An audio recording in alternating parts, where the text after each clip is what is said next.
So let's start by talking about let's call it the basics, and then we'll get into some best practices. Right. So let's run through the basics as far as both a lien claim and a bond claim, so that we are all on the same page about how to protect your rights. So as a supplier, you need to timely serve a notice to owner no later than 45 days from your first delivery of materials on that job site. So the 45th day, so you know, is the day that that notice needs to have arrived in the mail by the owner or the contractor, or I should say, and the contractor. So you need to make sure you do it much earlier than that. Now, if you use a notice service, like for example, Sunray Construction Solutions, if you get it to them early and they serve it via what's called a manifest, meaning they process it, they put it in the necessary form, then they take it to the post office by the 40th day, 40th day. Then once they get that manifest stamped by the 40th day, then they get the presumption that it has been delivered. Whether the mail loses it, whether it gets delayed, it doesn't matter. So doing it early is always the best thing to do. The way you count the 40 days or 45 days is important to understand as well. If you deliver materials to the job site today, tomorrow is where you're going to start counting day one. So day one, day two, day three, you're going to count all of the days, including weekends and holidays, through the 45 days. And if the 45th day lands on a weekend or legal holiday where effectively the mail would not otherwise be delivered, then that 45th day rolls to the next business day. So there are limited situations in which your notice is timely, even if it's been delivered after the 45th day. Hopefully we never have to deal with that. And the best way to make sure that we never have to deal with that is to do it early. So our best advice is from the first delivery of materials to a job site, you make sure that you set up a process in your office to notice every job. And what we recommend is, instead of trying to figure out, well, you know, I'm in direct contract with the owner, so I don't need a notice, or this job is bonded and my contract is with the bonded contractor, so I don't need a notice. Again, those are two examples when a notice to owner isn't needed. Just say, we're not even going to do the analysis. We're going to say when any order is in excess of some amount of money, $1,000, $500, $2,500, we're going to notice it. Period. End of story. Whether we have a contract with the owner or the contractor, it doesn't even matter. Right.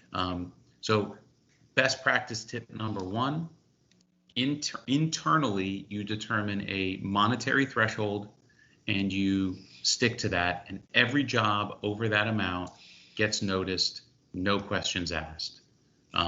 Where we find clients make the most mistakes is where they try to game the system and they say, well, this one we didn't need a notice, and this one we do, so we're going to not notice this one and we're going to notice this one. The cost to notice is relatively small. Right. It's not worth taking that risk, in our opinion. I agree. And don't forget, a small job can turn into a large job. And when that 45 days goes by, you can't go back and notice it. So maybe it starts with a $500 order or a $1,000 order, and then it turns into a $30,000 order, and it's too late to find out that you've now lost your lien rights because you can't go back and serve a timely notice to owner. So that's the notice to owner.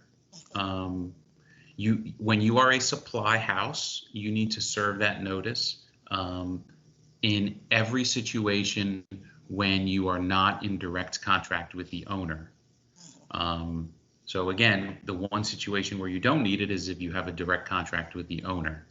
But again, I don't think it's worth trying to figure that out. No, it's so you're going to set up a process in your office. You're going to notice every job that meets that monetary threshold, and then you don't have to worry about it. So that's step one.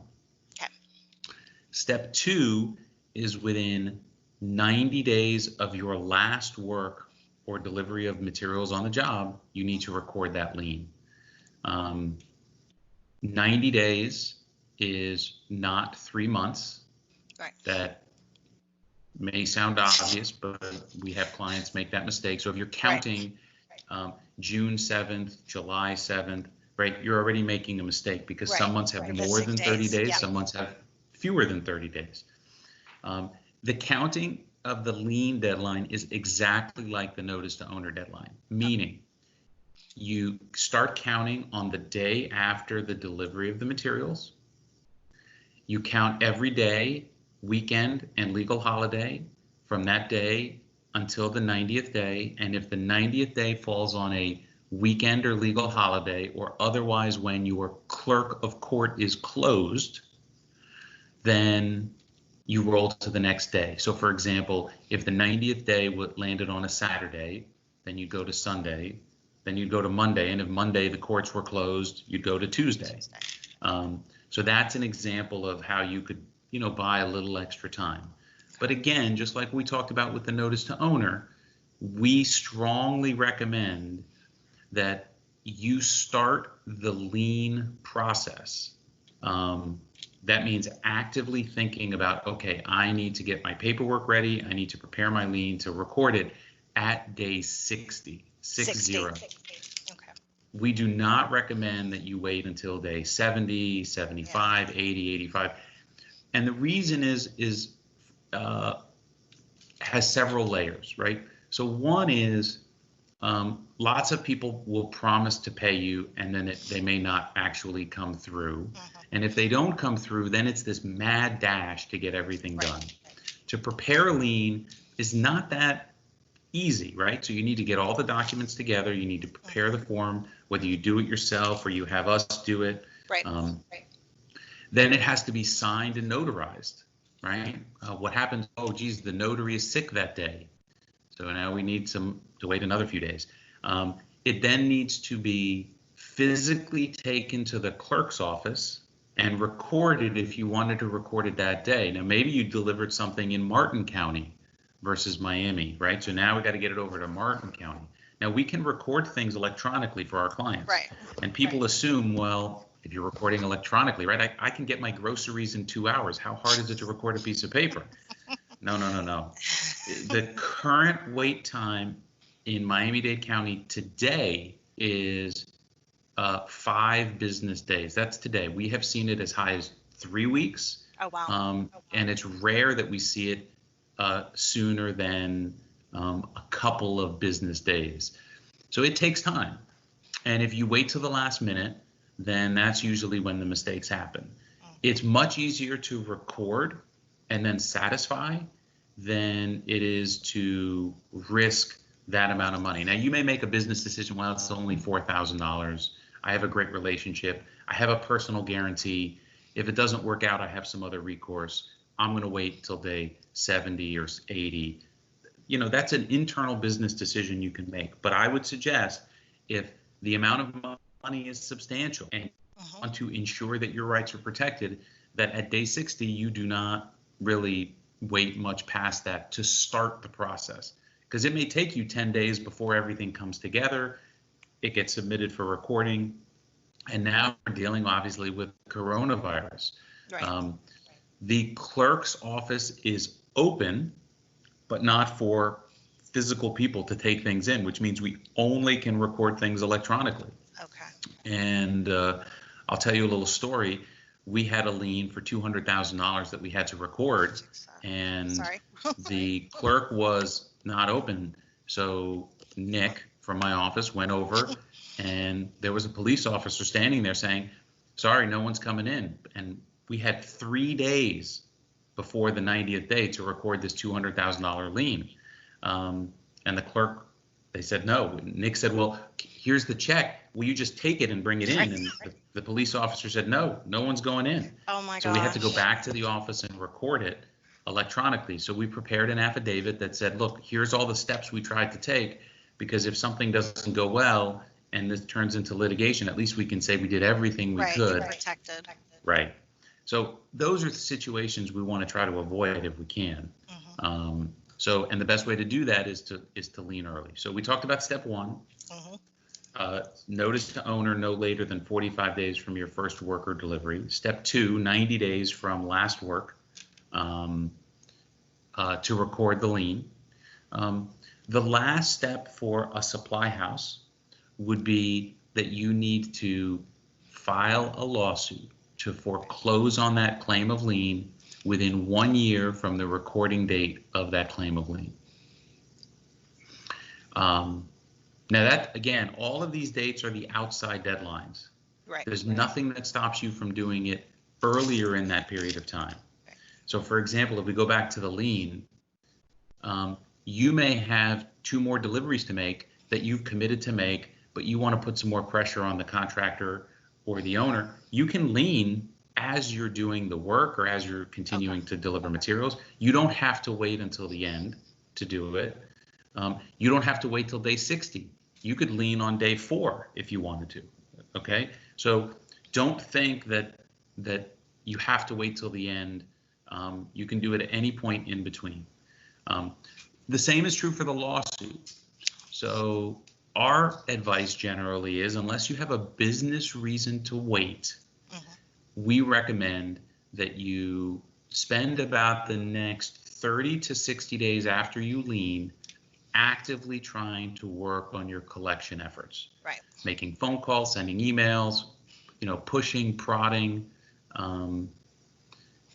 But then after that, that's when you, again, unless you have a business reason, relationship-wise, why you want to wait on this collection effort, there's really not, you're not going to be benefiting yourself by continuing to wait. Right. You should then actively consider sending it over to to us for collection, because it's rare that the mere act of the passage of time is going to get you paid. Right. More likely than not, you're going to have to do something, especially in this economy that we're currently living in. So our advice is start the recording of the lien process at about day 60. You record the lien. It has to get mailed out. So if you do the lien yourself, in addition to recording, you mail it out via certified mail. When we do the lien, we record it and we mail it out. And then you spend the next 60 days actively trying to get paid.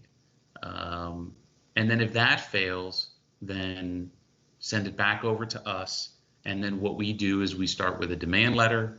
If that demand letter on our attorney letterhead doesn't work, then we can talk about filing a lawsuit against the party you had a contract with. Maybe there's a personal guarantee, filing an action on the lien to foreclose on the property. And again, this is if you wanted to handle it yourself. We sometimes have clients that say, prepare the lien and then send a letter right away, right? So again, you don't have to wait if you don't want to, but again, my experience, having done this now for about 20 years, I would tell you, if you can't get someone to pay you in 30 to 60 days, they're probably not going to pay you. No. And you're going to have to do something more aggressive. What we liken collection to is a slowly tightening noose. That's the way that it works, right? You slowly escalate what you're doing to cause the other side to start releasing funds towards you. Right. So, you start with your phone calls, then you threaten, I'm going to lien. Then they, maybe you get a little bit of money from them, but you still are owed money. So then you put the lien on the property. Maybe that generates some more money, maybe not. Then we send a letter. Uh-oh, now they know you've hired a lawyer. I guess they're serious. I guess I'm going to have to deal with this problem. Then That doesn't work, then we file the lawsuit. So it's that slow, and sometimes not too slow, escalation of the pressure that you bring to bear on them that is intended to get you paid. Right. That's the general theory behind collection efforts. Right, Is to work it in that manner. If you can't make progress getting paid, then and our demand letter doesn't work, the reason that generally is the case is because they can just ignore you, right? There's nothing that causes them to have to deal with this problem except a lawsuit. Once we file a lawsuit, that changes the dynamic. And the reason it changes the dynamic is because if we send them a letter and they ignore it, nothing happens by ignoring the letter. But if we sue them and they ignore it, now we automatically win and they automatically lose. That's called a default. Right. So now, up until the lawsuit, them doing nothing has no consequence. Once we file the lawsuit, their failure to act has a direct consequence, which means that we can then now advance our case and either get a foreclosure judgment on the property, a money judgment against your customer. So that's the kind of the general process from the notice all the way to the foreclosure.